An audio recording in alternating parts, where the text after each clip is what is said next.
দেখো প্রতিদিন যেরকম গুছিয়ে রান্না করি, আগে ভাত, তারপরে শাক ঠাক ঘন্ট ফন্ট যেগুলো আগে করি, আজকে কিন্তু উল্টোটা। আজকে আগে মাছের ঝোল করছি, তারপরে করেছিলাম শাক।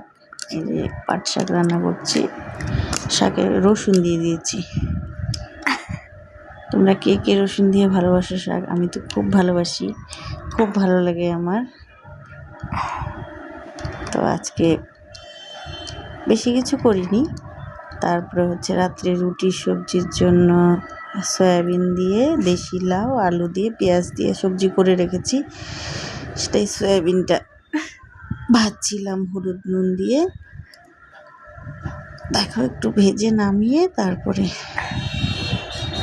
পুরো ভিডিও করতে পারিনি সময়ের অভাবে, মানে এতটাই তাড়াহুড়া লেগে থাকে বাচ্চা কাচ্চা নিয়ে, মানে এটা করলো ওটা করলো, সময়ের অভাবে পুরো ভিডিওটা করা অসম্ভব হয়ে ওঠে।